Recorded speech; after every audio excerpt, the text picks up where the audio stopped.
तो दोस्तों एक बार फिर आप सभी का यूपीएससी प्रीलिम्स टेस्ट सीरीज 2023 में स्वागत है। आज पॉलिटी की टेस्ट सीरीज टेस्ट नंबर 11 है, जिसमें हम एम लक्ष्मीकांत की बुक एनसीईआरटी की book back year question paper को शामिल करते हुए टेस्ट सीरीज शुरुआत किए थे और वो टेस्ट सीरीज आगे बढ़ भी रही है और सब्जेक्ट की टेस्ट सीरीज चल भी रही है। ये टेस्ट नंबर 3 है, जिसमें हम ये सभी टॉपिक कवर कर रहे हैं और इस टेस्ट का ये पार्ट 2 है, जिसमें हम आज के क्वेश्चन नंबर जो है 21 से 40 कवर करने वाले हैं। इसके पहले जो है 2 टेस्ट हो चुका है, यानी 200 क्वेश्चन का। और इसी के साथ जो है इसकी पीडीएफ हमारे टेलीग्राम चैनल पर अवेलेबल है और जो भी क्लासेस हो रहे हैं उसकी पीडीएफ क्लासेस की इन्फॉर्मेशन यहाँ पर मिल सकती है हमारे टेलीग्राम चैनल पर। आप यहाँ से स्कैन कर सकते हैं या फिर सर्च कर सकते हैं। अगर आपको टेस्ट थोड़ा सा भी पसंद आ रहा हो, टेस्ट को जो है आप लोग देखते हैं, लाइक नहीं करते, लाइक कीजिए, सब्सक्राइब कीजिए, शेयर कीजिए, ज़्यादा लोग पर पहुँच सके। तो चलिए आज के टेस्ट की शुरुआत करते हैं। क्वेश्चन नंबर 21 देखते हैं पॉलिटी का। इसमें क्या पूछा है? इसमें पूछा है लोकसभा अध्यक्ष के संदर्भ में निम्नलिखित कथनों पर विचार करें। ऑप्शन 1 दिया है, लोकसभा अध्यक्ष की रिक्ति को भरने के लिए चुनाव की तारीख सदन के नेता द्वारा तय की जाती है। ऑप्शन 2, 14 दिन की अग्रिम सूचना देने के बाद ही लोकसभा अध्यक्ष को हटाने का प्रस्ताव पारित किया जा सकता है। ऑप्शन 3, वह सदन की बैठकों में शामिल हो सकता है जब उसके निष्कासन का प्रस्ताव विचाराधीन है। ऑप्शन 4, लोकसभा भंग होने के तुरंत बाद अध्यक्ष अपने पद से मुक्त हो जाता है। कौन सा कथन सही है इसमें बताना लोकसभा अध्यक्ष के बारे में। तो आपने अगर पॉलिटी में देखा होगा तो उसमें जो है पढ़ा होगा कि अध्यक्ष के चुनाव की तिथि जो होती है राष्ट्रपति द्वारा निर्धारित की जाती है। जब भी अध्यक्ष का पद खाली होता है तब अध्यक्ष का चयन लोकसभा द्वारा उसके सदस्यों में से ही किया जाता है। तो इस प्रकार जो है ये ऑप्शन गलत हो जाएगा। ऑप्शन 2 की बात करें, ऑप्शन 2 भी गलत है, यानी वह लोकसभा में एक प्रभावी बहुमत द्वारा पारित प्रस्ताव द्वारा हटाया जा सकता है, लेकिन लोकसभा अध्यक्ष को हटाने का प्रस्ताव केवल 14 दिन की अग्रिम नोटिस देने के बाद ही प्रस्तावित किया जा सकता है। यानी जो 14 दिन की अग्रिम सूचना देने के बाद ही लोकसभा अध्यक्ष हटाने का प्रस्ताव जो है पारित किया जा सकता है, ये जो बात कह रहा है।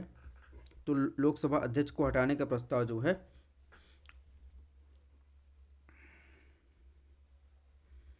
तो इस प्रकार देखेंगे, इसमें जो है ऑप्शन 2 जो है सही है। ठीक है। अगर ऑप्शन 3 की बात करेंगे तो ऑप्शन 3 भी सही है। ठीक है। और ऑप्शन 4 की बात करें, ऑप्शन 4 जो है गलत है, यानी लोकसभा भंग होने के तुरंत बाद अध्यक्ष का पद जो है पदमुक्त नहीं होता है जब तक कि नवनिर्वाचित लोकसभा अध्यक्ष लोकसभा की बैठक तक अपने पद पर बना रहता है। ठीक है। तो इस प्रकार इसमें ऑप्शन सी सही है। क्वेश्चन नंबर 22 की बात करें, इसमें क्या पूछा है? निम्नलिखित कथनों पर विचार करें। ऑप्शन 1 है, भारत के संविधान में अधीनस्थ न्यायालयों का कोई उल्लेख नहीं है। ऑप्शन 2, जिले के सभी अधीनस्थ न्यायालयों पर नियंत्रण राज्य के राज्यपाल के पास होती है। सही उत्तर आपको चूज करना है। तो अगर बात करें संविधान में जो उल्लेखित है अधीनस्थ न्यायालयों के, तो भाग 4 के तहत अनुच्छेद 333 से 37 के बीच देखेंगे। अनुच्छेद 233 से 237 के तहत संविधान में अधीनस्थ न्यायालयों के संगठन के बारे में स्पष्ट रूप से उल्लेख किया गया है। तो ये ऑप्शन गलत हो जाएगा। ऑप्शन 2 की बात करें तो ऑप्शन 2 भी गलत है, यानी जो नियंत्रण की बात किया अधीनस्थ न्यायालय वो उच्च न्यायालय के पास है। ठीक है। तो इस प्रकार इसमें कौन सा ऑप्शन सही है? ऑप्शन डी, ना तो 1 ना तो 2। क्वेश्चन नंबर 23 देखते हैं। 23 में क्या पूछा है? जिला न्यायाधीश के संदर्भ में निम्नलिखित कथनों पर विचार कीजिए। ऑप्शन 1, जिला न्यायाधीश की नियुक्ति राज्य के राज्यपाल द्वारा राज्य के उच्च न्यायालय के परामर्श से की जाती है। ऑप्शन 2, जिला न्यायाधीश की पदोन्नति से संबंधित मामले केवल राज्य की उच्च न्यायालय के पास नहीं थे। ऑप्शन 3, जिला न्यायाधीश को मृत्युदंड देने की कोई शक्ति नहीं है। तो आपको गलत उत्तर चूज करना है। अगर ऑप्शन 1 की बात करें तो इसमें जो बात कह रहा है तो अनुच्छेद 233 के तहत जो है जिला न्यायाधीश की नियुक्ति राज्यपाल द्वारा हाई कोर्ट के परामर्श पर की जाती है। ठीक है, ये बात सही है। ऑप्शन 2 की बात करें, ऑप्शन 2 जो है गलत है, यानी जिला न्यायाधीश के पद के नीचे के सभी व्यक्तियों की पदोन्नति और पोस्टिंग से संबंधित मामले राज्य के उच्च न्यायालय के अंतर्गत होते हैं, जबकि जिला न्यायाधीश की नियुक्ति, पोस्टिंग और प्रमोशन के संबंध में राज्य के राज्यपाल द्वारा राज्य के उच्च न्यायालय के परामर्श से किया जाता है। ऑप्शन 3 बात करें, ऑप्शन 3 जो है गलत है, यानी जिला न्यायाधीश को आजीवन कारावास मृत्युदंड देने की सज़ा की पूरी शक्ति है।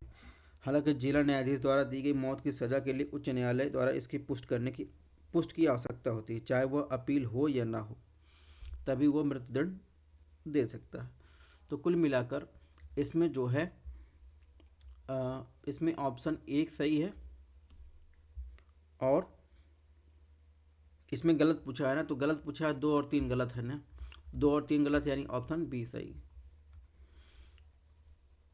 क्वेश्चन नंबर 24 में क्या पूछा है, निम्नलिखित में कौन सा कथन भारत के संविधान के अनुच्छेद 235 के सार का सबसे अच्छा वर्णन करता है। तो इसमें देखेंगे जो 235 के अंदर सार का सबसे अच्छा वर्णन करता है वो ऑप्शन डी है, यानी जो है 235 के अंतर्गत देखेंगे तो इसमें भाग 4 के तहत जो है जिला अदालतों और अन्य अधीनस्थ न्यायालयों पर नियंत्रण के बारे में उल्लेख किया गया है, जिसके अनुसार न्यायिक सेवा में व्यक्तियों की पदोन्नति, पोस्टिंग और छुट्टी के संबंधित मामले हैं। ठीक है, तो इस प्रकार जो है इसका संबंध ऑप्शन डी से है। क्वेश्चन नंबर 25 की बात करें, इसमें क्या पूछा है, अधीनस्थ न्यायालयों के संदर्भ में निम्नलिखित कथनों पर विचार करें। ऑप्शन 1, अधीनस्थ न्यायालयों का अधिकार क्षेत्र राज्य के उच्च न्यायालय द्वारा निर्धारित किया जाता है। ऑप्शन 2, जिला न्यायाधीश केवल दीवानी मामले के संबंध में मूल और अपीली अधिकार क्षेत्र है। कौन सा उत्तर इसमें से गलत है? अगर ऑप्शन 1 की बात करें, ऑप्शन 1 गलत है, यानी अधीनस्थ न्यायालयों का अधिकार क्षेत्र नामकरण संगठन संबंधित राज्य सरकार द्वारा तय किया गया जाता है, इसलिए एक राज्य से दूसरे राज्य में थोड़ा अंतर हो सकता है। ठीक है, और ऑप्शन 2 की बात करें तो ऑप्शन 2 भी गलत है, यानी जिला न्यायाधीश राज्य का सर्वोच्च न्यायिक अधिकारी होता है, इसलिए नागरिक और आपराधिक दोनों मामले, ठीक है, यानी मूल और अपीली अधिकार क्षेत्र प्राप्त है। और जिला न्यायाधीश के आदेश पर अपीली केवल राज्य के उच्च न्यायालय में होती है, अपील जो होती है। तो इस प्रकार इसमें दोनों गलत है, यानी ऑप्शन सी सही होगा। क्वेश्चन नंबर 26 देखते हैं। 26 में क्या पूछा है, ट्रिब्यूनल के संबंध में पूछा है, इससे क्वेश्चन आते हैं। ट्रिब्यूनल के संबंध में निम्नलिखित कथनों पर विचार करें। ऑप्शन 1 है, ट्रिब्यूनल से संबंधित प्रावधानों को 42वें संविधान संशोधन अधिनियम 1976 द्वारा संविधान में शामिल किया गया था। ऑप्शन 2, केंद्र सरकार को संविधान के अनुच्छेद 323A के अनुसार सेवा संबंधी मामलों के समाधान का ट्रिब्यूनल स्थापित करने का अधिकार है। ऑप्शन 3 है, केंद्रीय प्रशासनिक न्यायाधिकरण सिविल प्रक्रिया संहिता 1908 से नहीं बल्कि कहाँ से, प्राकृतिक न्याय के सिद्धांतों से संबंधित है। ऑप्शन 4, वर्तमान में भारत के सभी राज्यों में लोक सेवकों के सेवा मामलों के संबंधित न्यायाधिकरण हैं। सही उत्तर आपको बताना है। अगर ऑप्शन 1 की बात करें तो ट्रिब्यूनल से संबंधित प्रावधानों को 42वें संविधान संशोधन द्वारा 1976 द्वारा जोड़ा गया था, ये बात सही है। और ये कहाँ प्रावधान है, संविधान के भाग जो है आप देखेंगे तो 14A के अनुच्छेद 323A से 328B में पाए जाते हैं। ऑप्शन 2 की बात करें, ऑप्शन 2 गलत है, यानी अनुच्छेद 323A के अनुसार संसद केंद्र सरकार नहीं, संसद को सिविल सेवकों की शर्तें और संबंधित अविवादित निर्णय के न्यायाधिकरण स्थापित करने का अधिकार है। ठीक है, केंद्र सरकार नहीं, संसद को। ऑप्शन 3 बात करें, ऑप्शन 3 सही है। ऑप्शन 4 की बात करें तो ऑप्शन 4 जो है ये गलत है, यानी प्रशासनिक न्यायाधिकरण अधिनियम 1985 ने केंद्र सरकार को संबंधित राज्य सरकार के अनुरोध पर राज्यों के लिए न्यायाधिकरण स्थापित करने का अधिकार दिया। अर्थात राज्य प्रशासनिक न्यायाधिकरण यानी शैट वर्तमान में ऐसे न्यायाधिकरण भारत के 9 राज्यों में है। ठीक है, सभी राज्यों में नहीं। तो इस प्रकार इसमें 1 और 3 ही सही हैं, यानी ऑप्शन डी। क्वेश्चन नंबर 27 में देखिए क्या पूछा ट्रिब्यूनल के बारे में। ट्रिब्यूनल के आदेश के विरुद्ध सभी अपीलें सीधे सर्वोच्च न्यायालय में जाती हैं। ऑप्शन 2, प्रशासन के अलावा अन्य मामलों के लिए न्यायाधिकरण स्थापित करने की शक्ति केवल संसद के पास है। सही उत्तर आपको चूज करना है। तो एक मामला हुआ था, चंद्र कुमार मामला हुआ था 1997 में। सुप्रीम कोर्ट ने आदेश दिया था कि ट्रिब्यूनल के आदेश के सभी अपील संबंधित उच्च न्यायालय के खंडपीठ के समक्ष होनी चाहिए, इसलिए पीड़ित पक्ष को पहले उच्च न्यायालय जाना चाहिए, ना कि सीधे सर्वोच्च न्यायालय आना चाहिए। इस प्रकार जो है ये ऑप्शन गलत हो जाएगा। ऑप्शन 2 की बात करें, ऑप्शन 2 जो है गलत है, यानी अनुच्छेद 323 बी संसद और राज्य विधानसभाओं को कराधान, विदेशी मुद्रा, औद्योगिक और श्रम, भूमि सुधार आदि संबंधित मामलों के विवादों के निर्णय के लिए न्यायाधिकरण स्थापित करने का अधिकार देता है। तो कुल मिलाकर इसमें ऑप्शन डी होगा, ना तो 1 ना तो 2। क्वेश्चन नंबर 28 की बात करें, इसमें क्या पूछा है, लोक सेवकों के निम्नलिखित वर्गों पर विचार कीजिए, उपरोक्त में से कौन से प्रशासनिक अधिकारों के क्षेत्राधिकार के अंतर्गत शामिल नहीं है। तो इसमें देखेंगे जो 1 है रक्षा बल के सदस्य ये, और 3 लोकसभा के सचिव के कर्मचारी, और 5 उच्चतम न्यायालय के अधिकारी। ठीक है, ये जो है इसके हिसाब से जो है ये शामिल नहीं है। ठीक है, यानी ऑप्शन सी होगा। और क्या क्या जो है शामिल हैं, अखिल भारतीय सेवाएं, केंद्रीय सेवाएं, ये शामिल हैं। तो ये शामिल नहीं पूछा है, इस प्रकार ऑप्शन सी होगा।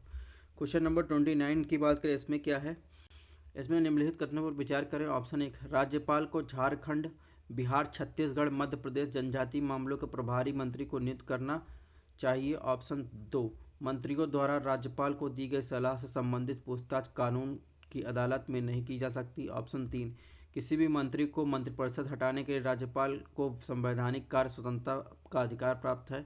सही कथन आपको चूज करना है। अगर ऑप्शन 1 की बात करें तो ऑप्शन 1 जो है गलत है,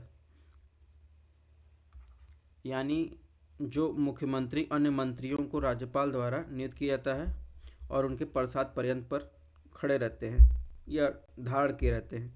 संविधान के अनुसार झारखंड, छत्तीसगढ़, मध्य प्रदेश, उड़ीसा राज्यों में एक आदिवासी कल्याण मंत्री को गवर्नर द्वारा नियुक्त किया जाता है। बिहार में जो था आदिवासी कल्याण मंत्रियों को नियुक्त करने का प्रावधान अब हटा दिया गया है। तो जनजाति नहीं, आदिवासी कल्याण मंत्री की बात कर रहा है, प्रभारी मंत्री नहीं। तो इस कुल मिलाकर ये ऑप्शन गलत है। ऑप्शन 2 की बात करें, ऑप्शन 2 सही है, यानी मंत्रियों द्वारा राज्यपाल को दी गई सलाह अदालतों में पूछताछ नहीं की जा सकती है। ऑप्शन 3 की बात करें, ऑप्शन 3 जो है गलत है, यानी राज्यपाल की इच्छा अनुसार किसी भी मंत्री को हटाया नहीं जा सकता। मुख्यमंत्री की सिफारिश पर राज्यपाल द्वारा किसी मंत्री को हटाया जा सकता है। और ये संदर्भ जो है एम लक्ष्मीकांत में आपको मिल जाएगा। और कुल मिलाकर इसमें क्या पूछा, कौन सा कथन सही है, केवल सी। क्वेश्चन नंबर 30 में क्या पूछा है, निम्नलिखित कथनों पर विचार करें। ऑप्शन 1 है, राज्य मंत्रिपरिषद के वेतन और भत्ते राज्यपाल द्वारा समय समय पर निर्धारित किए जाते हैं। ऑप्शन 2, विधानसभा कार्यकाल के विघटन के तुरंत बाद मंत्रिपरिषद का अस्तित्व समाप्त हो जाता है। कौन सा कथन गलत है। अगर ऑप्शन 1 की बात करें तो राज्यपाल द्वारा मंत्रिपरिषद के वेतन भत्तों का निर्णय नहीं किया जाता है, यह निर्णय विधानसभा द्वारा लिया जाता है, जैसा कि आपको पता ही होगा।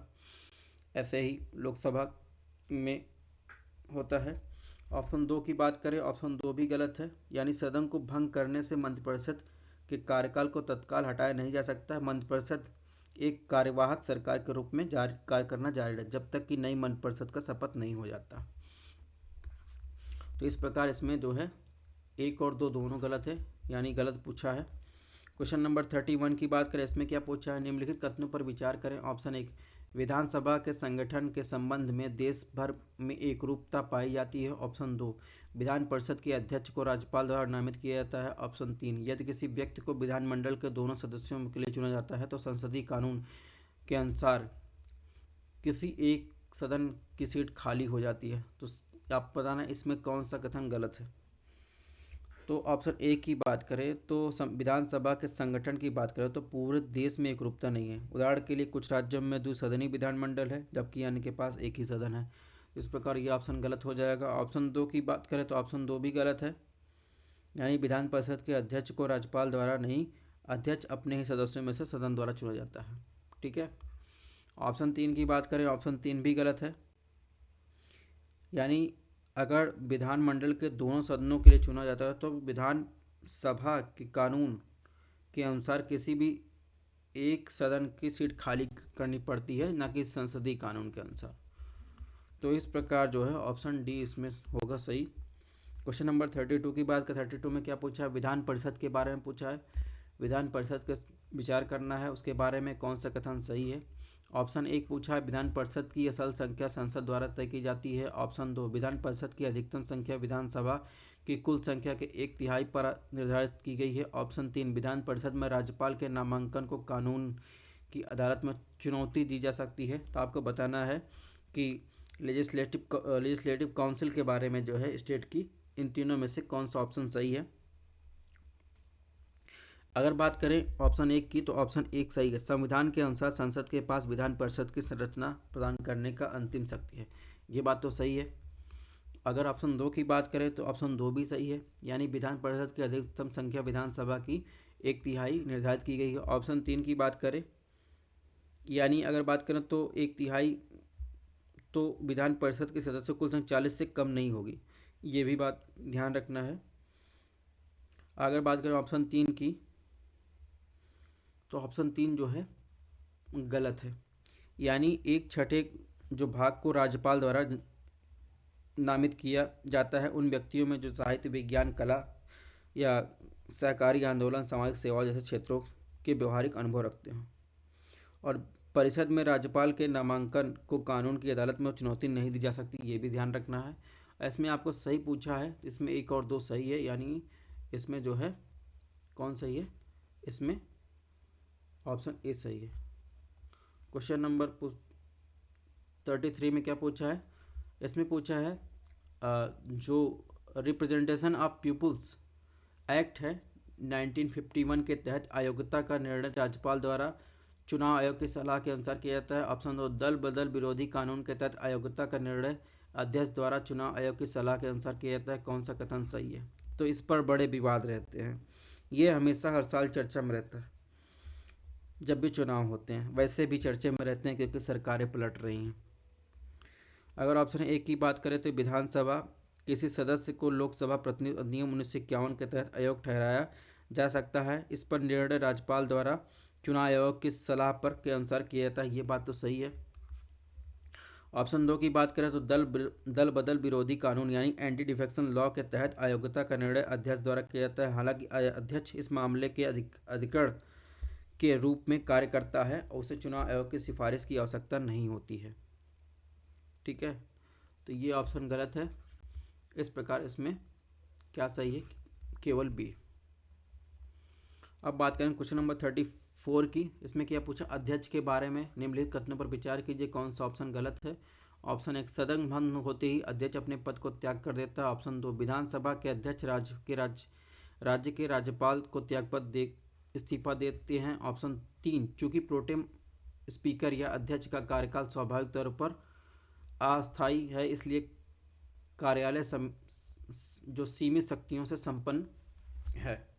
अगर इसमें बात करें ऑप्शन एक की, तो अध्यक्ष का कार्यकाल एक संवैधानिक कार्यकाल है, सदन के सुचारू संचालन में उचित मदद हेतु एक अध्यक्ष के कार्यकाल की शक्तियाँ निहित होती हैं। ऑप्शन एक की बात करें तो अध्यक्ष राज्य विधानसभा का प्रतिनिधित्व होता है, सदन की निरंतरता बनाए रखने के लिए जो है अध्यक्ष तब तक कार्यकाल नहीं छोड़ता जब तक कि सदन नए निर्वाचन या निर्वाचित सदस्य पीठासीन अधिकारी के रूप में प्रोटेम स्पीकर से नहीं मिलते हैं। तो इस प्रकार ऑप्शन एक जो है गलत है, ऑप्शन एक गलत है। ठीक है, एक सेकंड, ऑप्शन एक गलत है।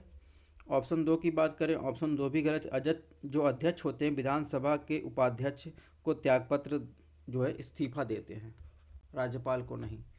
ऑप्शन तीन की बात करें, ऑप्शन तीन भी गलत है, यानी प्रोटेम स्पीकर सीमित समय के लिए नियुक्त किया गया एक अस्थायी स्पीकर है, भले ही कार्यालय स्वाभाविक तौर पर अस्थायी हो। प्रोटेम अध्यक्ष को वे सभी अधिकार दिए जाते हैं जो एक अध्यक्ष को दिए जाते हैं। तो आपको बताना कौन सा गलत है, यानी दो और तीन गलत है, यानी ऑप्शन बी। क्वेश्चन नंबर 35 में क्या पूछा है, 35 में पूछा है निम्नलिखित कथनों पर विचार कीजिए, कौन सा कथन सही है। चलिए देख रहे हैं किस कथन के बारे में पूछ रहा है। ऑप्शन एक, अनिश्चित काल के लिए स्थगन, यानी जो सिंडाई एडजर्नमेंट सिंडाई का अर्थ अनिश्चित काल के लिए विधानसभा की बैठक समाप्त करना। ऑप्शन दो, सदन के अनिश्चित काल के लिए स्थगित होने के बाद ही विधानसभा जो है मुलतवी की जाती है। ठीक है, ये उर्दू वर्ड लिखा गया, आप यहाँ से पढ़ लीजिएगा अगर आपको ना समझ में आ रहा हो। तो इसमें ऑप्शन ए की बात करें तो ये जो एडजर्मेंट सिन डाई है एक लैटिन शब्द है, यानी बिना दिन के, विदाउट ए डे। तो ये अनिश्चित काल के लिए स्थगन जो का मतलब है, यानी किसी सभा को अनिश्चित काल के लिए स्थगन का मतलब होता है उसे अनिश्चित काल के लिए समाप्त करना। ये बात सही है। ऑप्शन 2 की बात करें तो पीठासीन अधिकारी द्वारा सदन को अनिश्चित स्थगित किए जाने के कुछ दिन बाद यह राष्ट्रपति सत्र की मुलतवी के लिए एक अधिसूचना द्वारा जारी करता है। हालांकि जब सदन सत्र में होता है तब राष्ट्रपति सदन की मुलतवी कर सकते हैं। तो ये बात गलत है, यानी इसमें कौन सा ऑप्शन सही है? इसमें जो है ऑप्शन ए सही है। क्वेश्चन नंबर 36 में क्या पूछा है?